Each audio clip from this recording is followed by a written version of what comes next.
আসসালামু আলাইকুম। কেমন আছেন সবাই? আলহামদুলিল্লাহ আমি ভালো আছি।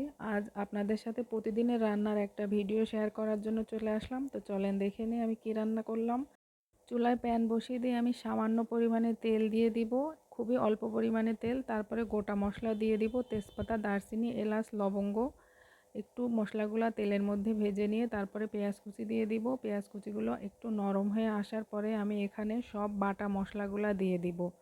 দেখতে পাচ্ছেন আমি তেলের পরিমাণটা কতটা কম দিয়েছি, কেন দিলাম এটা ফুল ভিডিও দেখলে আপনারা অবশ্যই বুঝতে পারবেন। তো এখানে আমি রসুন বাটা দিয়ে দিলাম, আদা বাটা দিয়ে দিলাম, এরপরে জিরা বাটা, লাল মরিচের গুঁড়া, লবণ, হলুদ এবং সামান্য পানি দিয়ে আমি আগে মশলাগুলোকে কষিয়ে নিব। তো দেখতে পাচ্ছেন মশলাগুলোকে আমি কষিয়ে নিচ্ছি।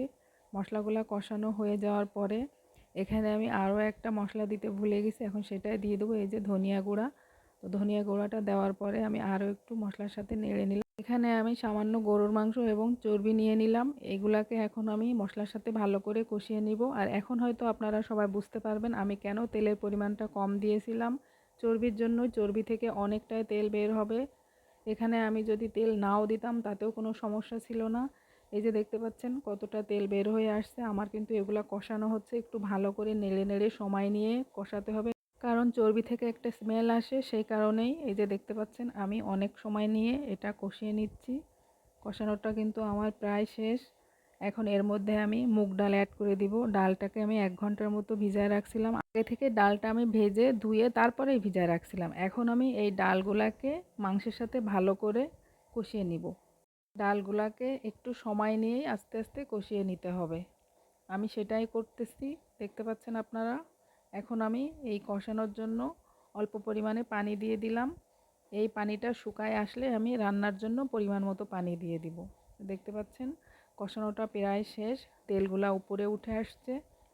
আর একটু নাড়াচাড়া করার পরে আমি রান্নার জন্য পানি দিয়ে দিব। তো আপনারা অবশ্যই জানাবেন কে কে এইভাবে রান্না করে খান। চর্বি মাংস একসাথে দিয়ে ডালের সাথে, মুগ ডাল অথবা ছোলার ডালের সাথে ওটা রান্না করা যায়। আমি আজকে মুগ ডাল দিয়ে রান্না করলাম।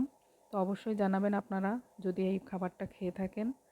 তো দেখতে পাচ্ছেন আমার কষানোটা শেষ। এখন আমি রান্না করার জন্য পরিমাণ মতো পানি দিয়ে দিলাম। পানি দেওয়ার পরে আমি একটু সময় ঢেকে রান্না করে নিব। ঢেকে দিলাম, রান্নাটা হচ্ছে আমার। এখন আমি ভাজা জিরার গুঁড়া দিয়ে দিলাম, তারপরে দিয়ে দিলাম গরম মশলা গুঁড়া। রান্নাটা আমার প্রায় শেষ। অবশ্যই কিন্তু জানাবেন আপনারা কে কে এই খাবারটা পছন্দ করেন। এখন আমি পেঁয়াজের বেরেস্তা দিয়ে দিচ্ছি। পেঁয়াজের বেরেস্তাটা দিলে আলাদা একটা টেস্ট আসে। আর একটু সময় ঢেকে আমি রান্না করে নেব। তো আমার রান্নাটা অলমোস্ট শেষ হয়ে গেছে, দেখে হয়তো আপনারা বুঝতে পারতেছেন। রান্নাটা ভালো লাগলে অবশ্যই কমেন্টস করে জানাবেন।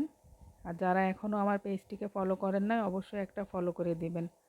আর আমার আজকের প্রতিদিনের এই রান্নার ভিডিওটি যদি আপনাদের ভালো লাগে লাইক করবেন, কমেন্টস করবেন আর একটা শেয়ার করতে ভুলবেন না। তো আমার জন্য দোয়া করবেন। আজকে আমি এখানে বিদায় নিয়ে নিচ্ছি। আমিও আপনাদের সবার জন্য দোয়া করি। ভালো থাকবেন সবাই, সুস্থ থাকবেন। আগামী ভিডিওতে আবারও দেখা হচ্ছে, কথা হচ্ছে। সে পর্যন্ত আল্লাহ হাফেজ। আসসালামু আলাইকুম।